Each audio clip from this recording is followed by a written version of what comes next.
My name is Olivia. I'm 40 years old.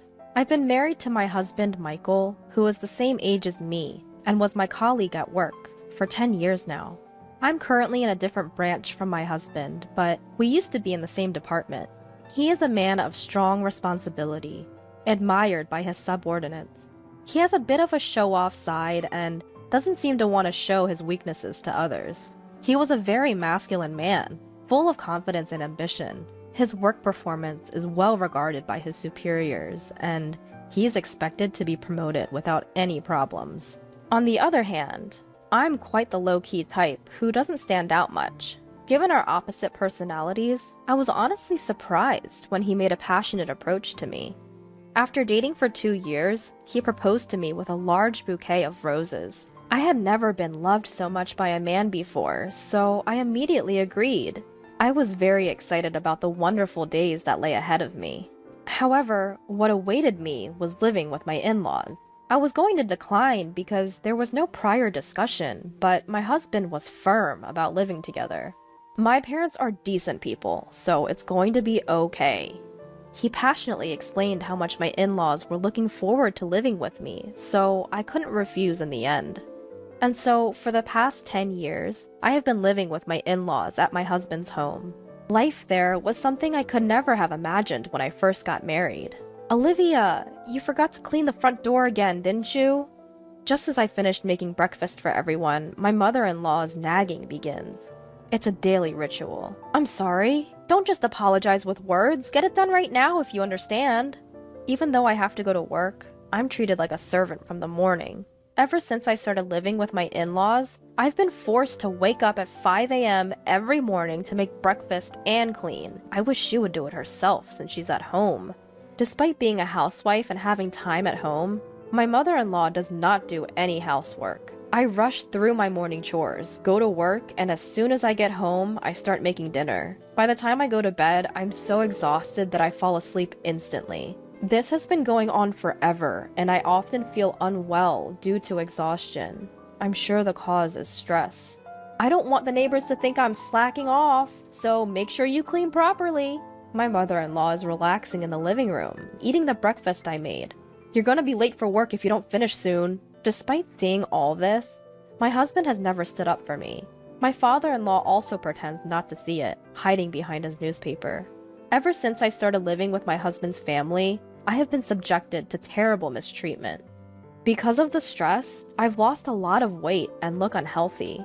You're too skinny and unattractive. That's why you can't give birth to a child. I suddenly lost a lot of weight and my period stopped, making it impossible for me to have a child. Despite all of this being caused by my mother-in-law, I continue to be blamed for it. Before I got married, I was quite health conscious and paid good attention to my appearance. Now, there's hardly any trace of that left. I'm constantly depressed due to the stress from the continuous harassment from my mother-in-law and the shock of seeing my changed appearance in the mirror. I've become totally subservient to my mother-in-law. I've become so apathetic that I don't even feel like leaving this house anymore. Then, I received some devastating news. My father had suddenly passed away due to an accident. I hadn't been back to my family home in a long time because both my husband and my mother-in-law would berate me whenever I mentioned wanting to go there. Receiving the news of my father's death, I deeply regretted not spending more time with him. My family home is about an hour's drive from my in-laws' place, not too far. So I asked my husband and mother-in-law to come to my father's funeral. There's gonna be a funeral for my father. Oh, we're not going. Just let your family handle it. They cut me off before I could finish and said those words. I never thought they could be so heartless. With shoulders trembling with anger and grief, all I could reply was, "Understood." Many people gathered at my father's funeral. My father was self-employed and had a lot of connections. Everyone at the funeral was shedding tears, which showed how much he was loved. "Olivia, it's been a while. But what happened to you? You've lost so much weight." My mother, who I hadn't seen in a while, was shocked at my worn-out appearance. "Well, just a bit." "You're not sick, are you? I couldn't bear losing you too." My mother, thinking I was ill, started crying. Given her current mental state after my father's death, it wasn't surprising. "I'm not sick, don't worry." I tried to calm my frantic mother and took a break in the waiting room. "If you're not sick, then what's wrong?" I thought back to my interactions with my husband and mother-in-law. Even when I told them about my father's death, they didn't say a word of comfort. Thinking about it made my anger bubble up, and I decided to tell my mother about my life at my in-laws' place. "Actually, I've been subject to what you might call bullying by my mother-in-law. It's wearing me out." As I spoke, looking down, my mother peered into my face with a worried look. "I'm relieved you're not sick, but this doesn't make me feel any better." "Is that why you haven't been coming to see me?" "Yeah." As I nodded, my mother handed me a piece of paper. "Take a look at this for yourself.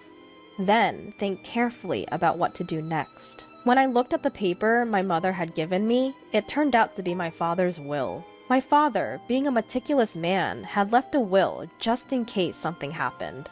It also mentioned inheritance. Inherit $2 million? That's what it says. You can decide how to use it. I was stunned by the large sum. At the same time, I began to hope that I could end my shared living situation. With this, I can build my own house and get out of my in-laws' place right away. Thanks to the inheritance my father left me, my life seemed to be getting brighter. I returned to my in-laws' home and was doing the household chores as usual. On the days when I have plans, the house tends to be messier than usual. This is probably inevitable since there's no one around to clean. While silently doing the chores, I was thinking about the $2 million I had inherited from my father. Despite my dislike for my mother-in-law, I wanted to stay with my husband, Michael. I decided to honestly discuss the large inheritance and suggest leaving the in-laws' home. There's something I want to talk about. After Michael's parents had gone to bed, I started the conversation when it was just the two of us. Talk? "Yeah, about my father. Actually, I've come into an inheritance." "Oh? How much?" "Well, it's $2 million. When I mentioned the amount, Michael was taken aback, perhaps because the figure was far beyond his expectations. "Wait, what?" "That's right, $2 million. Upon grasping what I had said, Michael was overjoyed. "He left you that much? That's generous." But about how to use this money, I was about to get to the main point, seeing Michael in a good mood. However, before I could speak, Michael suggested something outrageous. "We need to transfer that money to my mom's bank account right away." I didn't understand what Michael meant. It was so absurd that I thought he was joking. "No, why? I'm the one who inherited it, so that's not right." As I laughed and responded, Michael slammed the table angrily. "What are you talking about? A wife's money belongs to her mother-in-law." It seemed that Michael did not realize he was saying something ridiculous. Seeing his serious expression, I felt scared. "I'm sorry, but I don't understand what you're saying." All I wanted to do was suggest building a house for us to live together, but Michael didn't let me speak and tried to claim my inheritance for his mother. I couldn't sleep well that night due to the shock. The next day, while I was making breakfast, Michael and my mother-in-law approached me with angry expressions. "Olivia, I heard about it. You inherited $2 million and you said you won't give it to me. Who do you think you are as daughter-in-law?" My mother-in-law had already heard about the inheritance from Michael. "But I'm the one who inherited it. Stop arguing and transfer it to my parents' account now. A daughter-in-law's money is our money." It seemed that they were determined to get the inheritance by any means. No matter how much I refused, they kept blaming me. As I fell silent, realizing my resistance was futile, Michael showed me a piece of paper. "You're getting carried away because you've come into some money. I'm the one who's been supporting you. If you don't change your attitude, it's divorce." The paper was a divorce form. "I've already signed it. Take this and go back to your parents' house. If you apologize properly, I might reconsider the divorce." I received the divorce form with Michael's part fully filled in. Staring at the divorce form, my past memories flashed back. I had never been financially supported in this house. I had been paying the same amount of living expenses as Michael, and all the household chores were my responsibility. I hadn't received any help or care. Despite that, they had always looked down on me. In the end, they were even trying to steal my father's money. If I stayed here, I might have felt so pressured that I would give them the inheritance. However, this money is what my father left for me. Being told to go back home, I actually saw it as an opportunity. Holding the already filled out divorce papers, I realized that the decision about my future was in my hands. I resolved to never give my father's inheritance, and I made a decision. I went back home after finishing work that day. I'm home! Welcome back. I had a feeling you would be back soon. My mother welcomed me with a warm smile, despite my exhaustion. My mother's home-cooked meals were laid out on the table. I couldn't remember the last time I ate a meal prepared by someone else. As I took a bite of the warm food, tears welled up in my eyes because of its deliciousness. Did you tell your husband about the inheritance? Yes, and it caused a fuss. I told my mother everything that my husband and my mother-in-law had said to me. At the shocking content, my mother was speechless. The inheritance is yours, and you decide your future. My mother comforted me gently as I cried. After being taken care of at my parents' home for a week, I decided to return to my in-laws' house. Well, I'm off. Take care. I wasn't afraid to go back to that house anymore. I headed back to my in-laws' house with a refreshed feeling. Finally back, huh? Have you reflected on your behavior? As soon as I returned to my in-laws' house, my husband and mother-in-law were waiting for me, arms crossed. Yes, I apologize. Please, let me live in this house again. I offered a superficial apology. Upon hearing this, my mother-in-law grinned. Well then, hand over the inheritance quickly. Actually, the inheritance process is taking a while. I haven't received it yet. It's a complex process, so it might take another 6 months or so. Does it take that long? Well, fine. Both my mother-in-law and husband seemed satisfied, thinking I would hand over the inheritance obediently. However, they kept nagging about me going back to my parents' house for a week. Because you're not doing your duties as a wife, the house is a mess. Clean it up quickly. The in-laws' house was incredibly messy and unhygienic after just a week. It was almost impressive how they could make such a mess in a short time. Understood. The old me would have been deeply upset to see such a state. But now, I didn't care. No matter how much my mother-in-law bullied me or how hard the housework was, it didn't bother me at all. I did the housework as my mother-in-law ordered. It was my mother-in-law's birthday. I'll be going then. Make sure you keep the house clean. My mother-in-law always went on a trip for her birthday. Of course, I wasn't invited. By the way, have you received the inheritance yet? It's supposed to come in today. That's convenient. That $2 million is a present for Mom. Make sure to transfer it to Mom's account before we return. It's just too convenient that my mother-in-law's birthday coincides with the inheritance.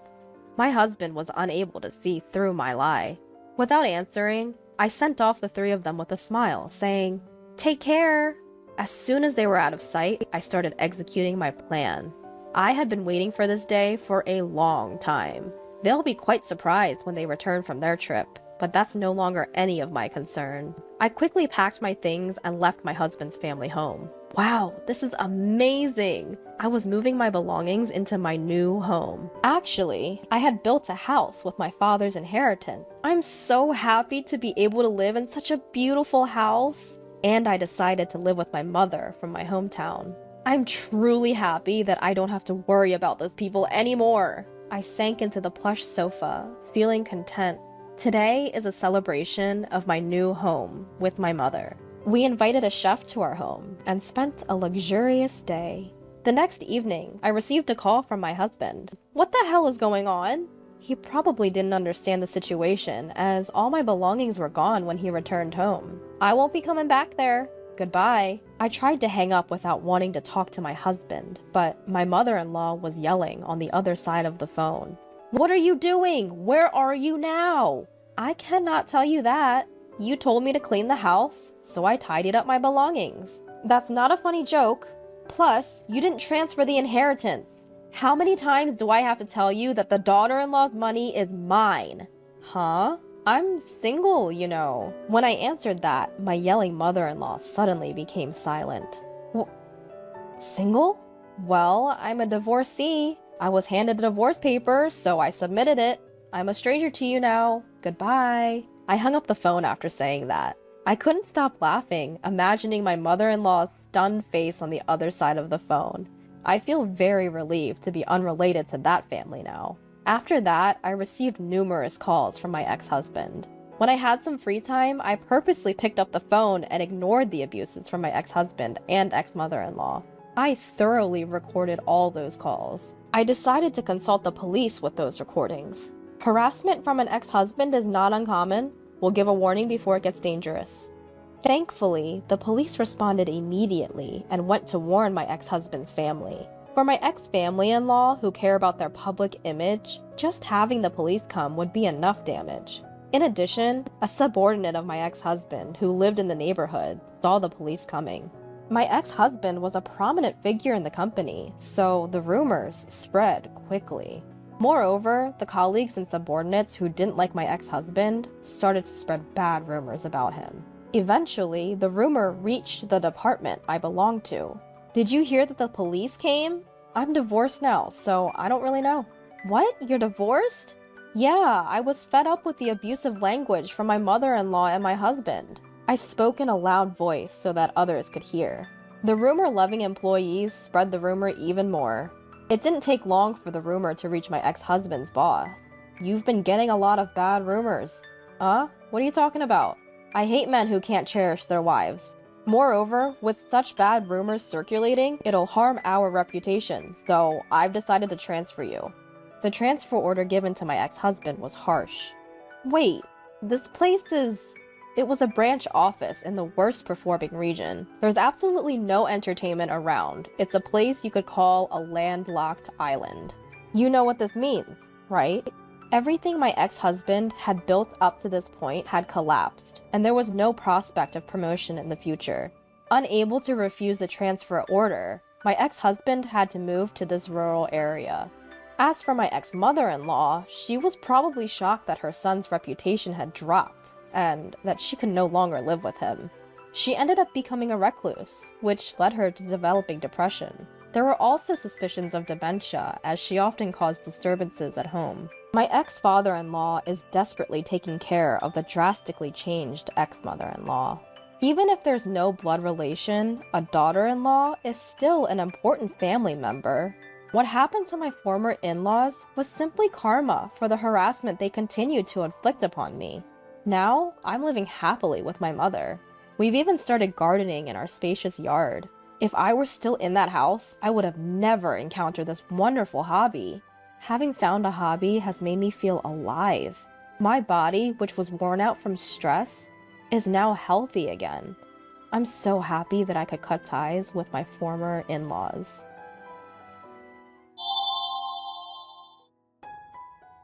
I'm sorry, I heard my husband was brought in. As I ran into the treatment room, the eyes of the doctors, nurses, and my husband were all on me. I wondered at the momentary silence, but when my eyes met my husband's, I was assured that he was safe and that his life was not in danger for the time being. But the next moment was outrageous. My name is Tanya. I'm a 30-year-old nurse. My husband, Steve, is 2 years older than me and a government employee.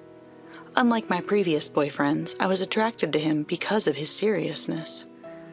I don't know if it's because of my profession as a nurse or my nature, but I don't have a hard time serving others, and I am happy when people depend on me. Hence, helping out my boyfriend, lending him money, and such things were a daily occurrence.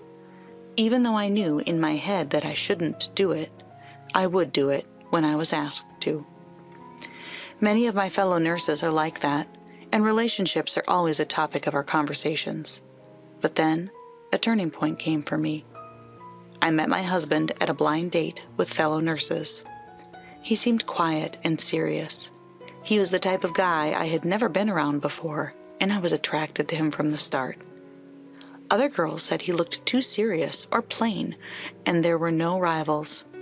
We exchanged contact information after a strong push from me. I was also the one who asked him to go out with me. The relationship lasted 3 years. It's been a smooth relationship with no conflict or betrayals. Many relationships break up after a few months, and it would have been better if the relationship had lasted a year, but with Steve, it had lasted 3 years. I said to him, "Well, things are going to continue to go well. Shall we get married?" He proposed to me, and we got married. My husband had little dating experience, and his hobbies were reading and playing games at home. He was someone who rarely went out, but he was a bookworm and never ran out of topics to talk about. He's not a fan of the outdoors, but he seems to have a lot of gaming buddies, and we often play games while talking online. He says that since he started dating me, he has had more opportunities to go out. He was interested in it just because he didn't have anyone to go to, and he enjoys it wherever we go. My in-laws are a bit far away, about a 2-hour drive. I have the impression that my in-laws are gentle people, but Steve is the youngest of 3 siblings, and his in-laws are quite elderly, so we don't get to see them often. After meeting them at the wedding and the wedding ceremony, we only went to greet them once, at New Year's. We exchanged mid-year and year-end gifts, and I do call them, but I work nights, so our hours don't match, and I don't get a chance to talk to them very often. My husband and I go out somewhere when our days off coincide, and we do our share of the household chores. I thought we were doing well. However, it was about 3 months ago that I sensed something was wrong with my husband. When I came home after work, he was asleep on the sofa. A beer can was lying on the table. "You'll catch a cold," I said to him. He looked at me sleepily, rubbing his eyes. "Isn't it unusual for you to be sleeping here and drinking beer?" I asked. "I was at an online drinking party with my gaming buddies. I was having too much fun and drank too much. I don't understand this world, but as long as my husband was having fun, I thought it was fine. But this was a mistake." After that, similar incidents continued, and one day when I saw my husband, I noticed that his hair had changed. "What's wrong with your hair?" He had never dyed his hair before, but now it was all done up and brown. "Is this hair okay at your job?" My husband is a government employee, and I thought he told me that the regulations are very strict. "What was wrong with it? I just thought recently that I should enjoy dressing up while I'm young. What do you think? Does it look good on me?" My husband was not a sophisticated man for his age, but he had suddenly changed, hadn't he? I'm not sure if it looks good on him or not, maybe because I'm not used to seeing it. But it doesn't look good on him. I didn't say it looked good on him. "Oh, I see," I simply replied. A few days later, he got his ears pierced. Again, I didn't think this looked good on him. Was he having a midlife crisis? I thought about that, but maybe he's having trouble with his job or something. "Hey, what's going on with you lately?" Unable to remain silent, I asked him straightforwardly, but he didn't give me a clear answer. "Nothing." And then my husband went to the bedroom. I knew I could not go on like this, but there was no one to fill in for the nurse who had retired not long ago, and I was so busy that I could no longer afford to pay attention to my husband. Around the time this was going on, Steve said, "My dad's not feeling well lately, so I'm going home for the weekend to check on him for a while." My father-in-law is old, and my husband must be worried about him. I nodded my head in agreement, and my husband began to leave the house every weekend. I tried to be considerate in my own way by cooking for him and texting him during work hours, but he rarely responded. Just when I thought it was time to have a proper discussion with him, I received an unbelievable call while I was at work. "Tanya, the police are trying to contact you." A colleague of mine called and passed the phone to me. "The police? Why?" I picked up the phone, feeling uneasy. He told me that Steve had been in an accident and had to be taken to the emergency room. What? What about my husband? Is he okay?" I was so upset that I questioned the police officer on the phone. He told me that he had heard it was not life-threatening and that he had been taken to our hospital where I worked. I rushed to the emergency ward. I asked the ward nurse where to find him and hurried to the treatment room. When I opened the door, I was met with the stares of the people there. "Excuse me, I heard my husband was brought in." The doctor looked doubtful, and the nurse's eyes swam. I felt uncomfortable, but when my eyes met my husband's, I was relieved. The nurse explained briefly. They said he had a leg injury that was so severe that they were going to cut his pants in order to treat him. When I looked at my husband again, his pants had already been cut off. Then, my husband, noticing my gaze, shouted, "Tanya, don't look at me!" What? I'm a nurse, and I wonder if my husband thinks it's embarrassing for me to see him have his pants cut off. Certainly that may be the case, But it's common sense to cut off clothing when you can't remove it normally due to injury. "Just get out of here," my husband shouted. I stood there, not understanding what was going on. Even though my husband screamed, the hands of the doctors and nurses did not stop rushing to treat him. It was only natural. If I listened to every word they said, it might take too much time and stall the procedure. Suddenly, something extraordinary grabs my attention. "What is that?" I muttered to myself. On the inside of my husband's thigh was a tattoo. The injury being treated was on his left leg, while the tattoo was on his right leg. Fortunately, the right leg did not appear to be damaged, and the eye was drawn to the leg that had been injured. Scrawled onto the inside of my husband's thigh is someone's name. It seems to be a woman's name. Yasmin. Who? My husband continued to be shocked by my words, but I got out of there once the procedure continued. I talked to a fellow nurse in the emergency ward who told me that apparently my husband had not been brought in alone. She said she thought it was a couple who was married or dating because he was brought in with a woman his own age who had been in the accident with him. When he checked the name of the woman who was transported with him, her first name is Yasmin. It matches the name on the tattoo. Does this mean they were having an affair? I kept asking myself. My coworker said she had brown hair and pierced ears and also had a tattoo with his name on it. It didn't add up. I asked the nurse who treated the woman, and she told me that my husband's name was also tattooed on her inner thigh. I think it's safe to say they are having an affair. But what kind of a nerve does a woman have to have the name of her cheating partner tattooed on her body? I can only think that she must be unstable. As I was thinking this, I remembered the call from the police. The police first called my mother and father-in-law's house, but my in-laws cannot drive, so they asked where I worked and called me. This means that my in-laws must be worried. So I called their house and my father-in-law answered, "Is Steve gonna be all right?" He was worried, so I told him that Steve had been in an accident and had been taken to the hospital, but was not in life-threatening condition. My father-in-law's voice told me he was clearly relieved. So I asked him, "By the way, Dad, have you been feeling better?" My father-in-law said he had no idea what I was talking about. I clarified, "Because Steve said you were not feeling well and he's been gone every weekend. He said he was taking care of you." I had no idea. It was all a lie. I was relieved to hear that my father-in-law was in good health and that there was nothing wrong with him during his recent medical checkup, but the problem was, where was my husband going? If it wasn't to my in-laws' house, then it must have been to the place where he was having the affair. But I had no proof. After finishing my working hours, I went home without seeing my husband, who was admitted overnight for treatment. I went home and began to go through my husband's belongings, thoroughly examining them. The evidence was easy to find. I found photos of him with this woman, hotel receipts, and even an email confirmation for reservations to a romantic resort.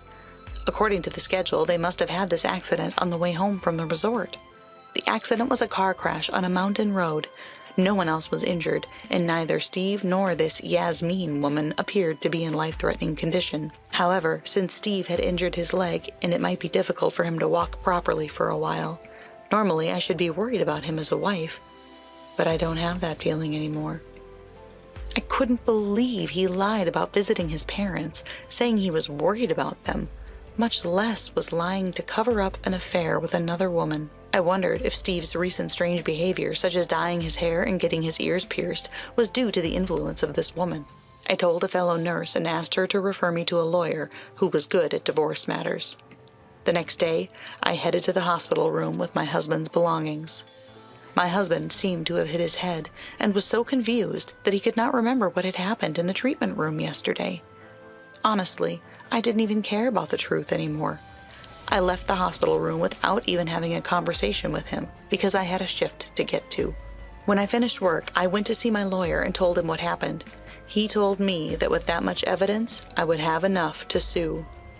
I just wanted to get a divorce as soon as possible. I couldn't have that man come out of the hospital and live in the same space. I felt so betrayed by my husband that my anger outweighed my sadness. From there, I found a new place to live and moved out on my own. Only my husband's belongings remain in the house. I planned to be patient until the day my husband was discharged from the hospital. I thought about divorcing him while he was in the hospital, but he is in the hospital where I work, so it would be troublesome if something happened to him there. Then we could get a divorce when he gets out of the hospital. I drove to pick my husband up from the hospital. I have to make a quick stop. Please come with me. He looked at me strangely, but nodded. I headed for a family restaurant near our house. When I entered the restaurant with my husband, the lawyer was waiting for us. My husband looked at me as if he didn't understand what was going on, but I guess he was tired of standing on a leg that was not fully healed yet. He sat down quietly, and I thrust the divorce papers at him. "Divorce? Why?" my husband shouted in a crazy voice. I seethed in my anger silently for a moment. "What do you mean, why? You had an affair. You even had your accident on your romantic trip. The evidence of your affair was found in our own home. What do you think you're doing? Besides, you lied about your father not feeling well. You lied about going to your parents' house to see this woman." My husband's face turned pale. "You think I am naive? Yasmin, the woman you were having an affair with, is out of the hospital. I heard that her injuries were less severe than yours. I can't believe she was brought to the hospital where I work." I smiled wryly, and my husband's face turned even paler.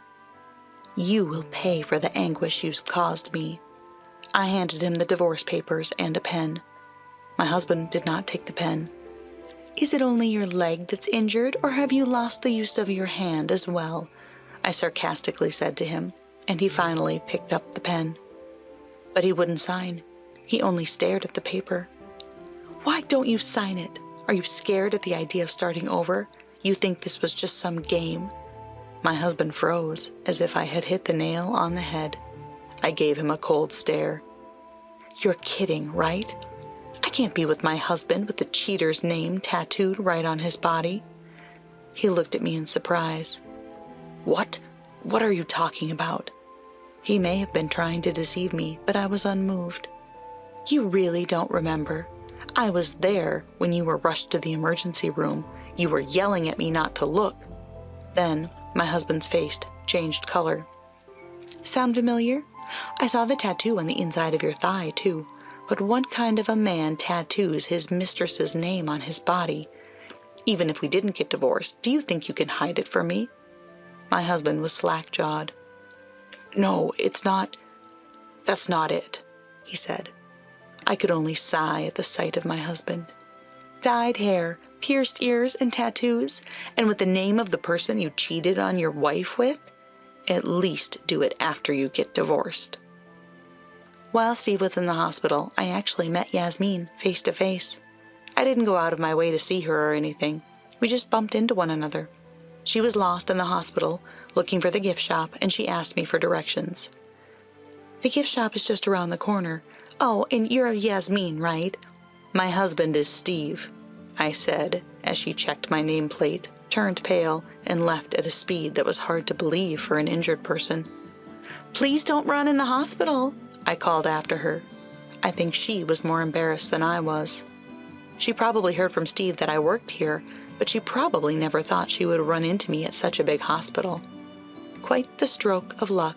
Seeing how my husband said he would rather start over with me than with someone he was supposedly loved enough to get a tattoo, I asked my Steve if he had been dumped by Yasmin. Steve didn't think I would ever find out, and apparently would rather suffer and stay married to me rather than have me file for alimony. I can't believe he thought he wouldn't get caught with her name tattooed on his body, and breaking up with him wouldn't erase the fact that he cheated on her, though. Nurses have a high rate of attracting the wrong kind of men. I'd been the same way, but when I married Steve, I thought he was a serious man and that he wouldn't betray me. And then he was stupid enough to get a tattoo of the person he cheated on me with, which is the worst thing ever. I'm so blind. I'll leave the rest to the attorneys, and I hope I never see him again.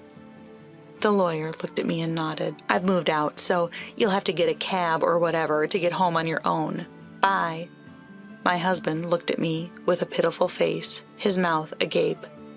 He would probably be crippled until his leg wound healed, but he deserved it. After that, I was divorced without incident. I also got alimony. Thanks to that, Steve was left broke and bankrupt.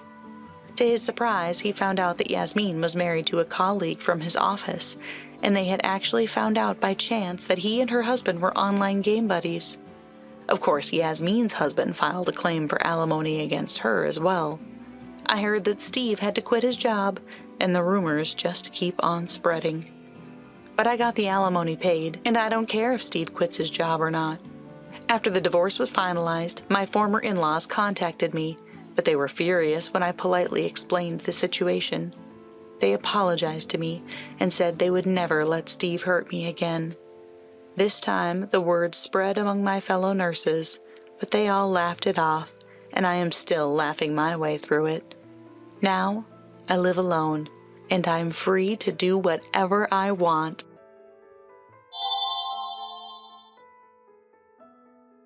Help me, sis. My niece, Jenny, was about to burst into tears as she handed me something. It was just a picture of my brother, her father, with his colleagues at a bar. What's wrong, Jenny? Why the sudden distress? What are you two doing over there? As I was about to ask, my stern-faced sister-in-law interrupted us. I've been looking for you, Jenny. Come with me, she said, swiftly whisking Jenny away. Left alone, I casually flipped over the picture. To my surprise, on the back was a message from my brother. If anything happens to me, please protect my daughter. My name is Alice.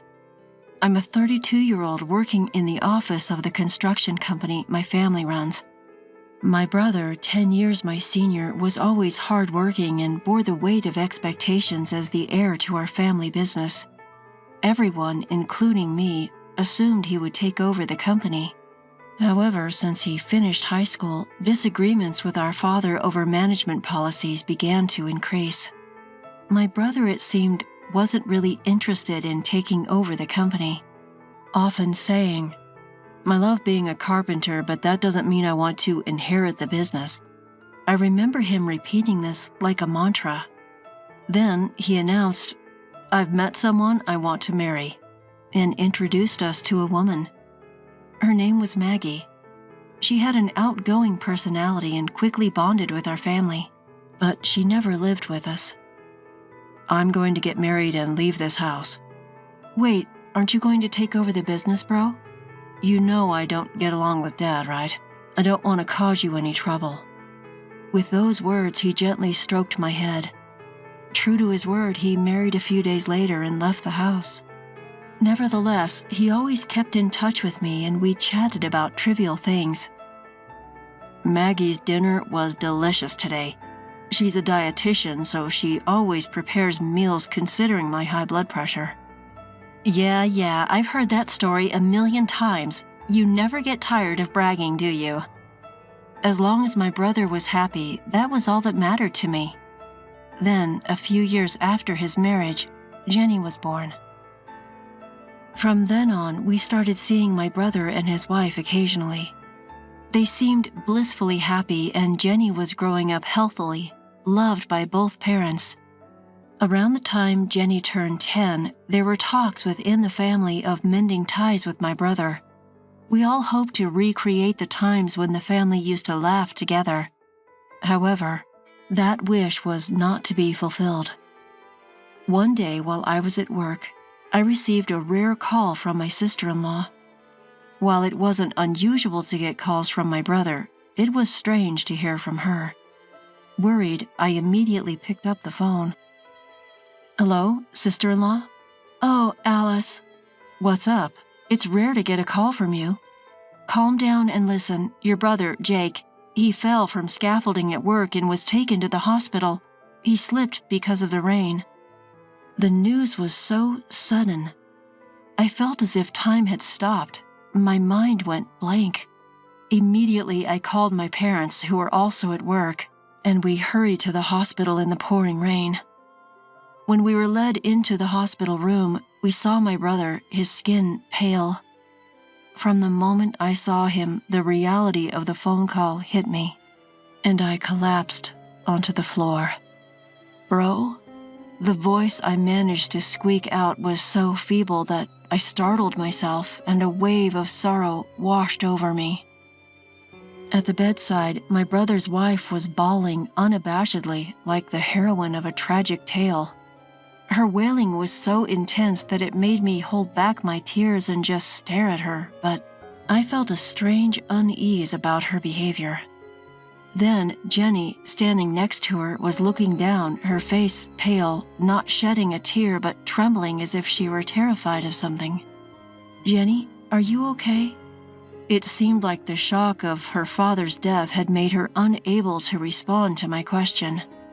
After the wake for my brother at our home, as the relatives were lost in their grief, I found myself quietly shedding tears in a deserted corner of the porch.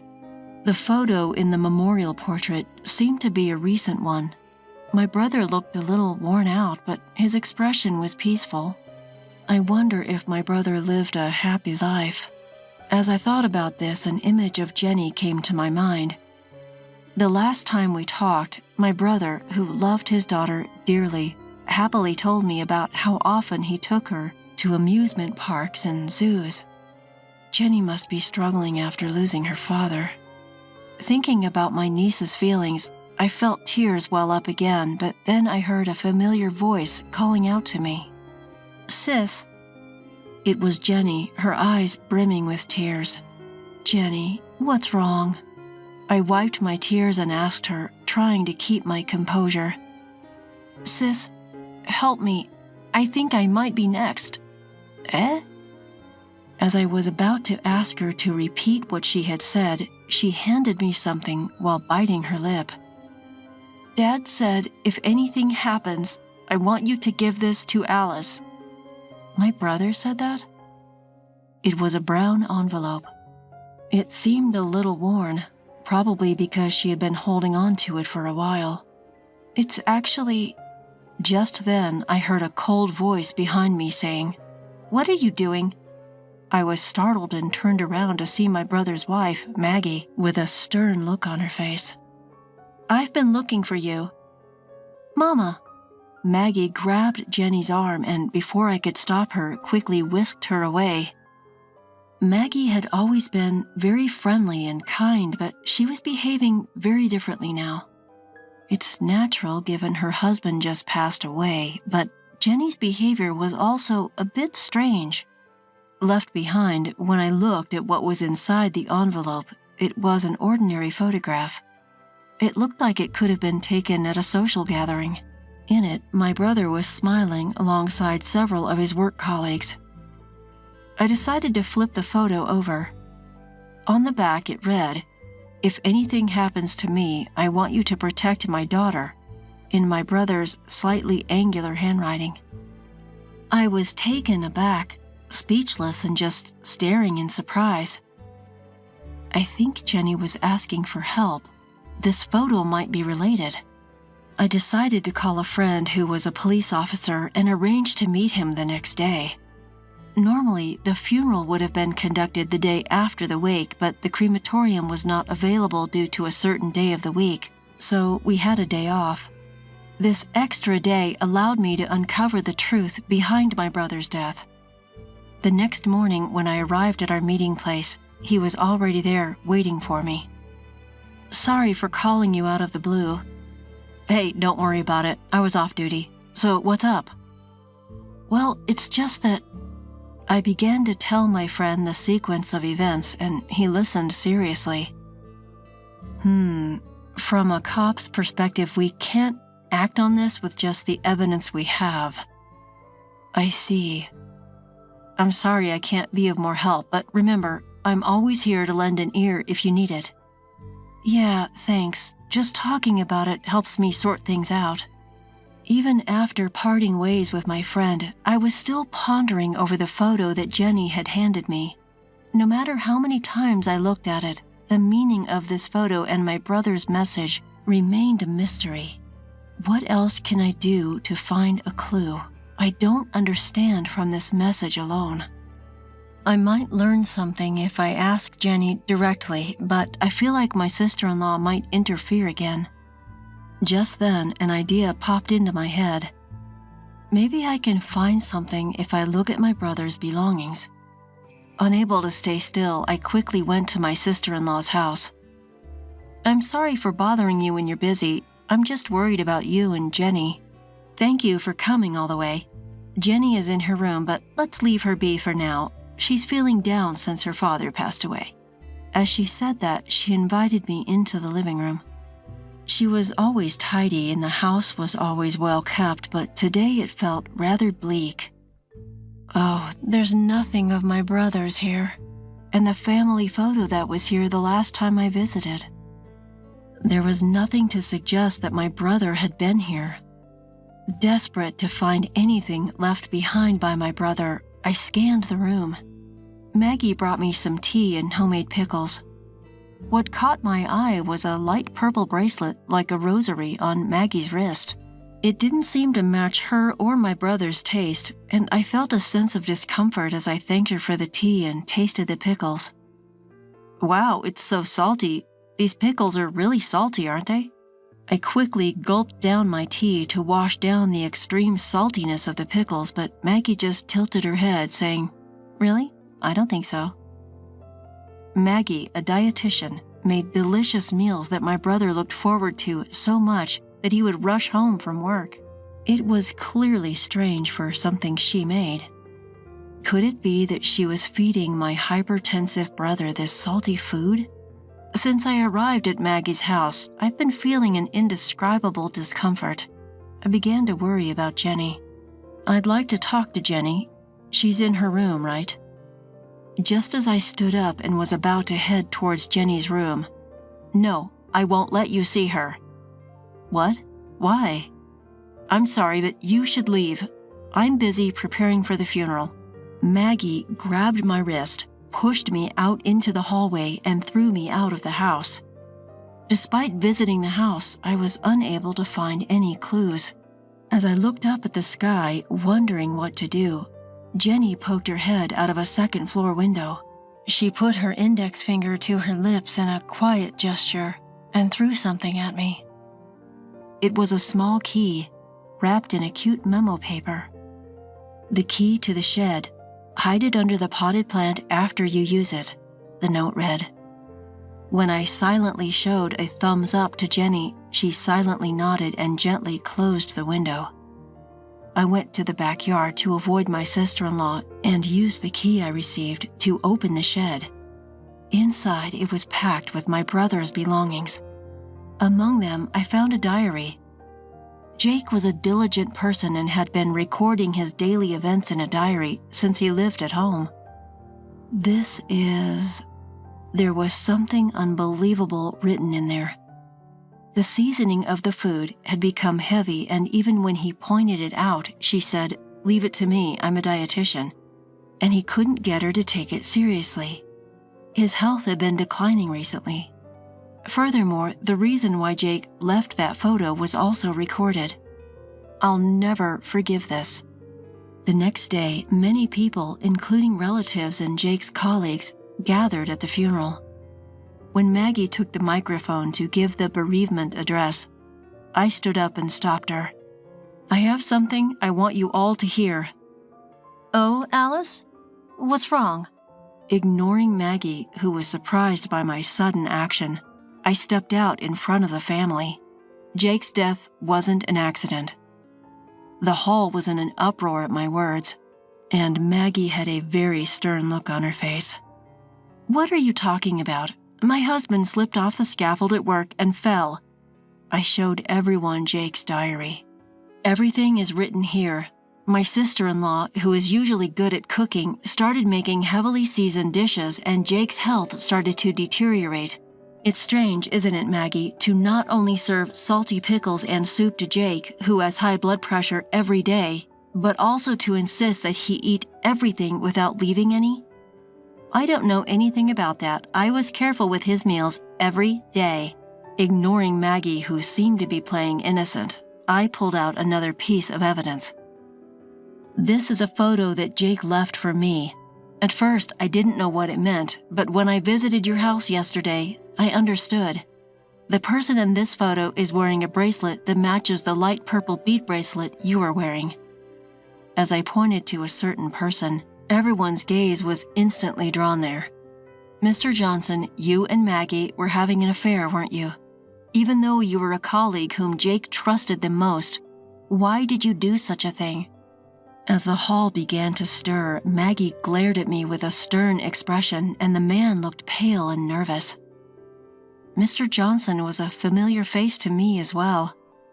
He had been a good friend of Jake's since Jake graduated from high school and started working, and he had visited our house many times. His wrist, wiping the sweat from his forehead, revealed the same bracelet as Maggie's. I'm sure Jake was struggling a lot, knowing that the colleague he trusted was his wife's affair partner, and that he might even be targeted for his life. That's why he couldn't tell me directly, and leaving this photo was all he could do. As I spoke to Mr. Johnson, choking back tears, he broke down crying and held his head. What? A diary and a bracelet can't be evidence of an affair or killing my husband. Maggie started to get defensive. But I was prepared for that, so I continued with the diary. There's more evidence. Jake checked your phone, Maggie, and saw your emails with him.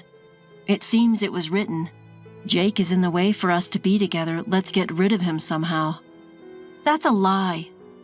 Is it a lie? We can easily find out by investigating, right?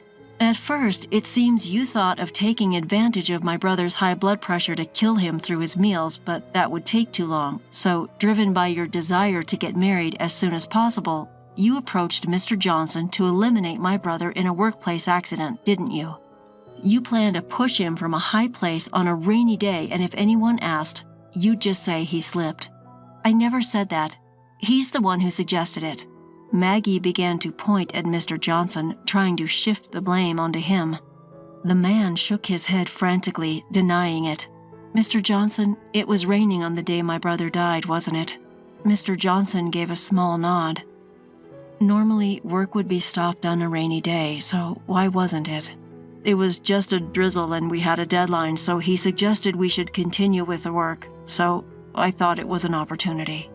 My brother thought of you as his best friend and trusted you until the end, you know? The moment someone gulped, he bowed deeply towards Jenny, Jake's only daughter. I was led astray by her and I did something terrible. I'm truly sorry. As Mr. Johnson continued to apologize while crying, Jenny looked at him with sad eyes. Maggie was still shouting, I don't know anything about it. I'm not guilty. Even at this point, you'll submit the incriminating emails to the police, right? When Mr. Johnson offered his phone, it seemed she finally gave up. Then, a police officer friend who had come to my brother's funeral arrested the two of them and took them away. It was a relief to see them finally apprehended. After that, Maggie and Mr. Johnson received long prison sentences. Thanks to the lawyer I hired, Jenny was able to receive $100,000 from a system called Victims Compensation Program, which is designed to help the bereaved families of victims recover a peaceful life as soon as possible. Jenny was in shock from the incident and lost her spirits for a while, but I adopted her as my child and she has started to show more smiles. I decided to pour a lot of love into this child, in place of my brother.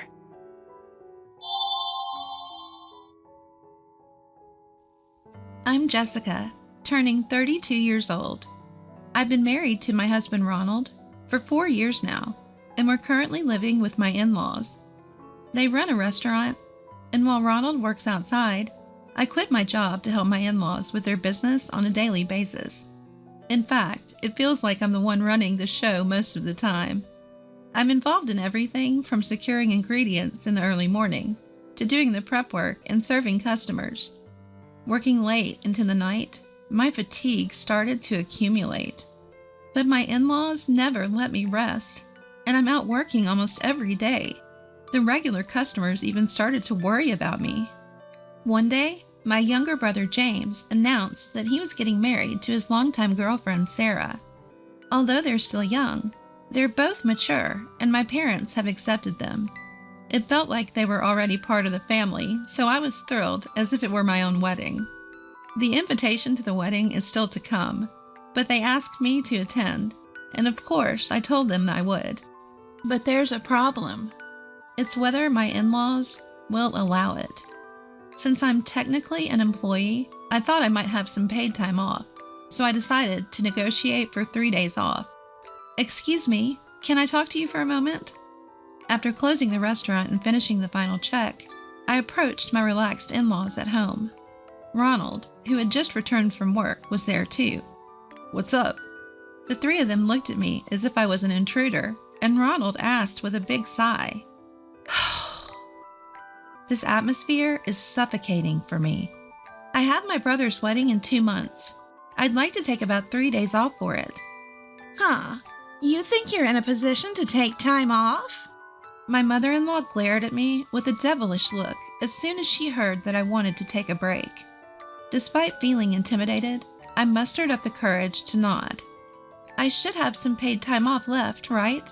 I've never used it. I'd like to use it." "So you want to take time off and still get paid? But if I don't, you wouldn't let me take my regular days off if I took time off this month, right?" "How cheeky." Let her take time off. It's not a big deal. The already tense atmosphere seemed to get worse, but then Ronald, my husband, tried to calm my mother-in-law down. I was surprised that my husband took my side, and I looked at him with wide eyes. Then he was grinning at my mother-in-law.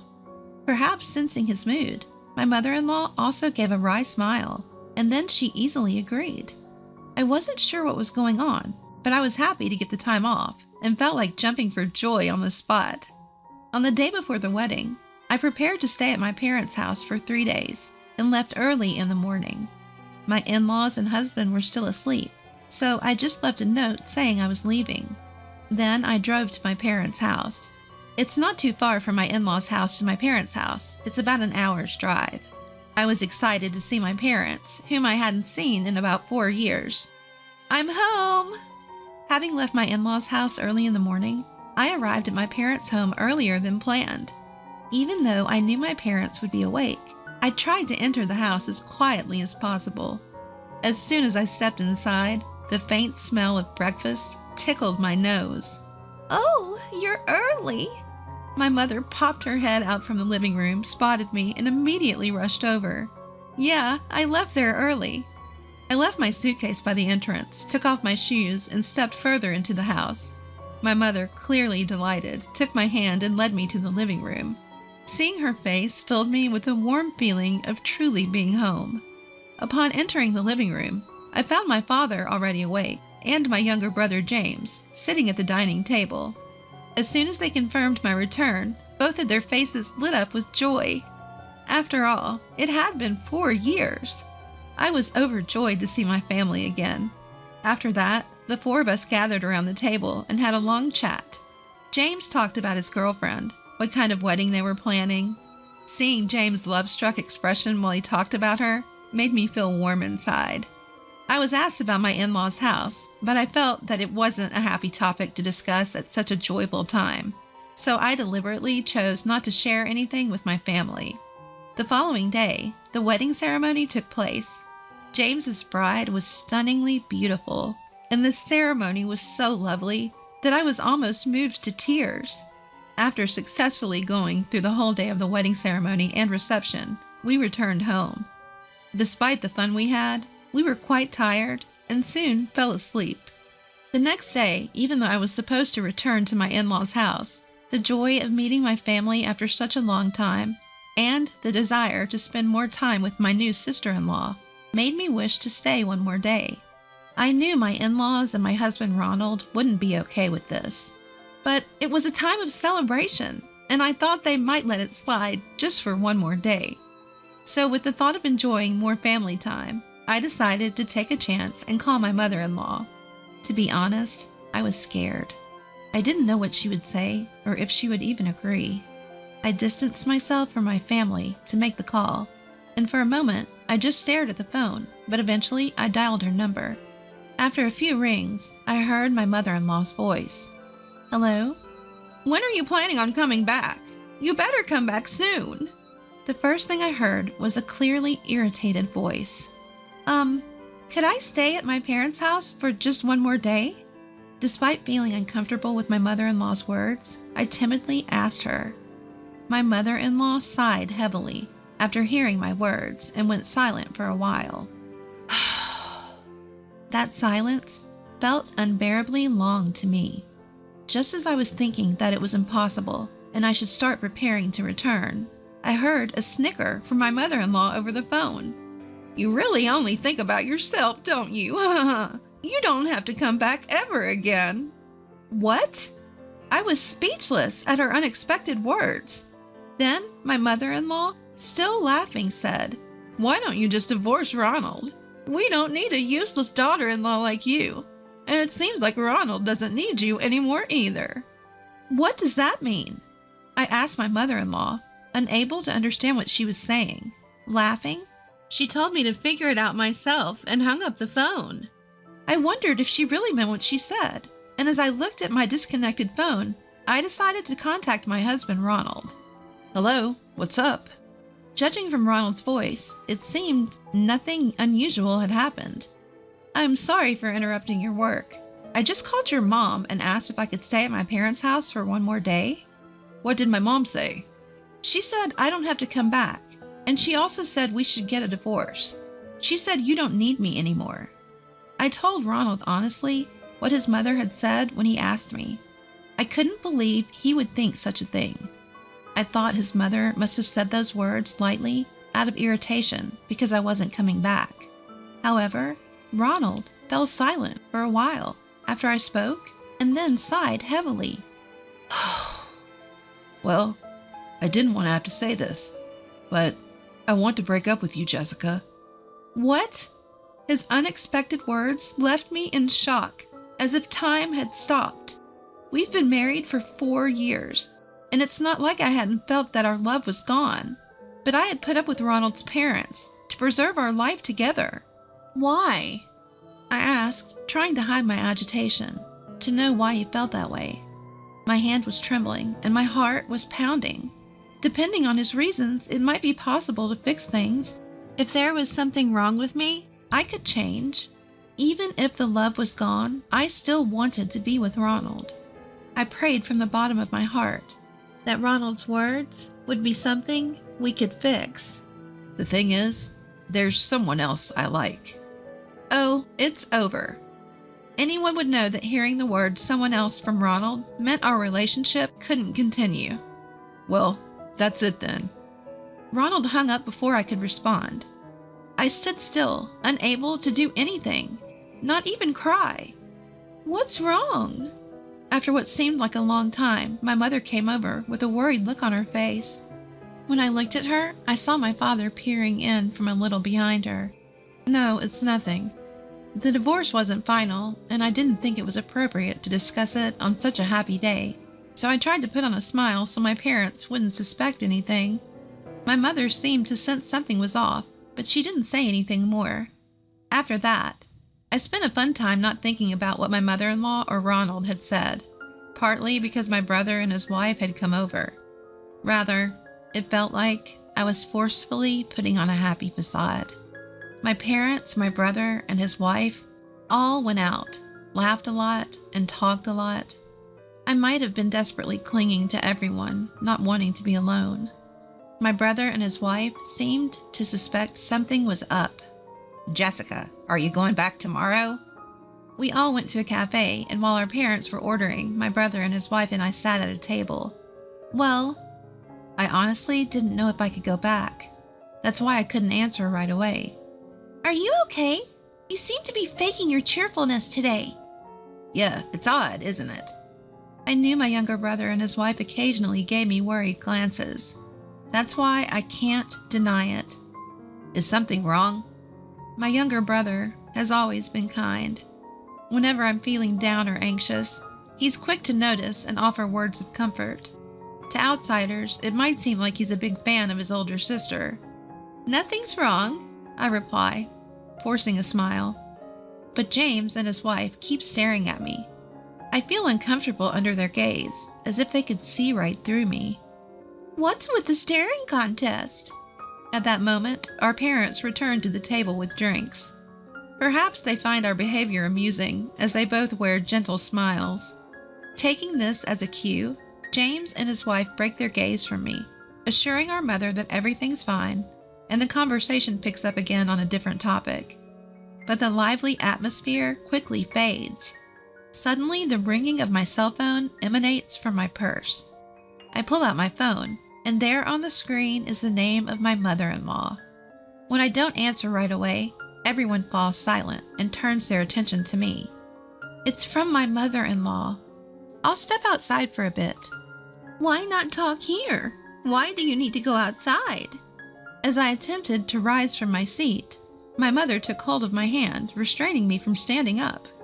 Her face did not reflect the gentle mother I knew, but displayed a stern expression instead. All right. Hello? As soon as I answer the phone, my mother-in-law's laughter rings out. So, Ronald is divorcing you. That's hilarious. Let's talk about this when I get back home tomorrow. Due to our close proximity, my mother-in-law's voice can be heard by my parents. I try to tell her that now is not the time to discuss this, but she doesn't seem to want to stop talking. Good riddance. You've been living your married life blissfully unaware that Ronald was cheating on you. You were never good enough for our family from the start. Oh, I feel so relieved now that you're gone. Ronald said he'll send the divorce papers. So don't bother coming back. We'll send your things later. With that, she hangs up. Cheating? I froze on the spot, phone in hand. I was shocked when I heard he had someone else, but to learn that he was cheating on me? It's devastating. What was the point of all the time I spent trying to please my in-laws and my husband? As I ponder this, I can't stop the tears from flowing. Jessica. My parents and James's couple probably heard everything. My mother-in-law's voice is too loud, so even at the lowest volume, anyone close by can hear her. I can't make any excuses or show a smile, so I just look down. What just happened? My father's quiet, low voice echoes. As I try to hold back my flowing tears, my mother hands me a handkerchief. I accept it and press it to my eyes, the faint scent of my mother's perfume reaching my nose, further stirring my emotions and causing my tears to flow even more. I thought I heard something about cheating. I can tell the atmosphere has instantly frozen over. I don't dare look at their faces, but I can imagine their expressions of shock. The day after my younger brother and his wife got married, his older sister announced her divorce. I'm sure everyone was stunned. As I was thinking about this, I felt a warm hand placed on my head. Slowly lifting my face, I followed the edge to see my mother, her expression teetering on the edge of tears, looking at me. Don't cry. You've done well. You haven't been home for 4 years. After this, she shared everything she knew with me. Apparently, she had been worried about me not coming home once since my marriage. She had called my in-laws, asked her friends to visit my in-laws' store to gather information. She had heard about how I was severely worn out and how the customers secretly talked about how my in-laws were treating me. During her calls, she was told harsh things like, "She's not here right now," or "Your daughter's incompetent." When my mother told my father about how I was being treated, he also seemed to have considered bringing me back home once, but they decided to wait until I asked for help. I had no idea my parents knew everything. I was so embarrassed. I couldn't even look at them. What awful treatment! What's that about? My brother's wife, hearing the story from my mother, was quietly angry. Her face flushed red. I thought you looked worn out. But, so that's what it was about, Jessica. You don't need to go back there. Let's get some alimony and split. That's right. No more crying. But just getting the alimony and leaving feels wrong, right? We need to make them understand how much Jessica suffered there. Upon saying this, my sister-in-law showed a defiant smile. When I apologized, saying I didn't need to do anything, and that I was sorry for the situation, my brother told me that I didn't have to apologize, and that he was furious about how I was treated. For some reason, they both left, saying they could handle it. I stood there, dumbfounded by the whirlwind departure of James and his wife. My parents gave me a wry smile and warmly welcomed me to live at home. Several days later, an envelope addressed to me arrived from my in-laws. It contained divorce papers, already signed by my husband. Feeling a sense of sadness, I signed them and submitted them to the city hall the next day. With that, I became officially divorced and single, but an unexpected event occurred the following month. I was looking for a job near my parents' home, but was having difficulty finding one. As I was pondering what to do, my phone rang. The call was from my ex-husband, and when I answered, he seemed very angry. Hey, what the hell have you done? This was the first thing my ex-husband Ronald bellowed when I picked up the call. Before I could figure out what he meant, he shouted again. Since we got divorced, not a single customer has come to my parents' shop. Suppliers are saying they want to end their contracts. It's your fault. My parents are struggling because of you. I had no clue what he was talking about. I couldn't think of anything I had done to cause this. What are you talking about? I haven't done anything. Don't lie. Who else could it be but you? No matter how hard I insisted it wasn't me, he wouldn't listen. He even said, if we couldn't resolve this over the phone, he was going to come over with his parents. I pleaded with him not to come, but he told me to prepare myself and hung up. I rushed to my mother and explained the situation. She seemed calm and started making a call.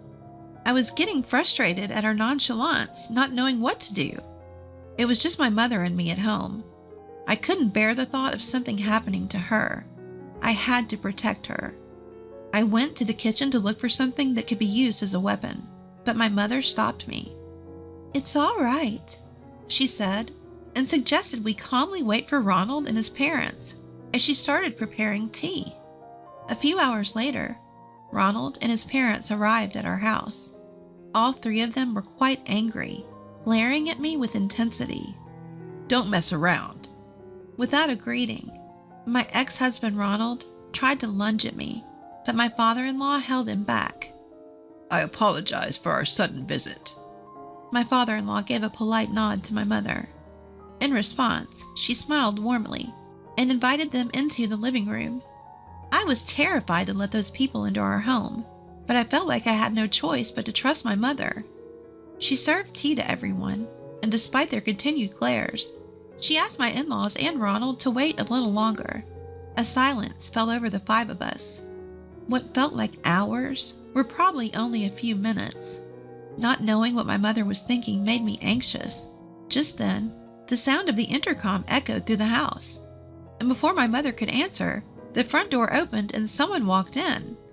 When I turned to look, the door swung open with force, and there stood my younger brother and his wife, both with stern expressions. Ronald and my in-laws were taken aback by their sudden appearance, completely clueless about what was going to happen. I was just as confused, not knowing what to expect. Sorry to keep you waiting. My brother, wearing a suit, took a deep breath and sat next to me, followed by his wife. What's this? Bringing out your little brother? Ronald snorted dismissively, shooting a condescending glance at my brother. My mother informed me of your visit, so I hurriedly prepared for this. You wouldn't believe how long I've been waiting for this moment. With that, my brother placed an envelope on the table and started pulling out several documents, among which were some photographs. Curious, I peered over and saw the topmost paper labeled Investigation Report. Ronald, you've been having an affair, haven't you? At my brother's words, Ronald's eyes widened in shock. But my brother didn't stop there. He had apparently gathered evidence of Ronald's infidelity. We have all the proof we need. We've also obtained testimony from the woman you cheated with. Therefore, on the grounds of adultery, we will be seeking damages. At my brother's words, everyone but my mother and my brother's wife, including me, wore surprised expressions. What are you talking about? We're already divorced. Aren't you aware? Even after a divorce, if evidence of adultery committed during the marriage is found, damages can be claimed. With a smirk, My brother left Ronald speechless. Enough of this. We're here to discuss what this woman has done. She's disrupting our business. She must have spread false rumors to our clients. Unable to hold back any longer, my mother-in-law stood up, pointing at me and shouting, with such force that I had to back away. I will address that matter. My sister-in-law, as if she had been waiting for her turn, started to speak with a smile. I apologize for the late introduction. My maiden name is Sarah Brown. My father is the owner of Brown's Diner. In fact, although Sarah was not the heir because she married my brother, her father was a top business owner of a well-known restaurant chain in the U.S. recognized by many corporations. In other words, she was a CEO's daughter. What did you say? The first to react to Sarah's introduction was my father-in-law. Turning towards me, he blanched and shouted, Why didn't you tell us? Was there a need to tell you? Upon hearing my response, my father-in-law seemed to crumble on the spot. However, my mother-in-law was still in the dark, continuing to glare at me. What's this Brown business? Oh dear, for a business owner not to recognize the name, that's unfortunate. Sarah cast a pitiful glance at my mother-in-law, who was now turning a darker shade of red. What's going on here? Asked to explain, I had no choice but to answer. I owe a lot to Sarah's father. He introduced me to suppliers and taught me how to manage the business. Without him, I wouldn't be able to survive in the restaurant industry. Upon hearing this, my mother-in-law finally seemed to understand and sat down drained of all of her energy. I've done some research. It seems that you, Jessica, were the one managing the business all this time. The good reputation with customers, all thanks to you. Even the suppliers were willing to work with us because of you. Without you, they see no reason to continue. Sarah continued to speak, grinning from ear to ear. According to her, just days after I stopped coming in, our regular customers said there was no point in coming if I wasn't there, and they stopped showing up. The same went for the suppliers. They had been willing to work with us because I was there, but they didn't want to deal with my in-laws' restaurant without me, and so they withdrew. Sarah's father found out about all this, and with Sarah's appeal, decided not to help anymore. In other words, my in-laws' restaurant was abandoned by everyone, customer and industry peers alike. If only you had appreciated Jessica, none of this would have happened. Sarah's face was full of joy as she chuckled to herself. I shuddered at the thought of what happens when you anger Sarah. My in-laws were speechless, but my ex-husband wasn't ready to give up. He continued to shake as he looked over the documents, and then threw them on the floor and turned to me. This is all your fault, he shouted, attempting to strike me, but my brother stepped in. Are you still not done?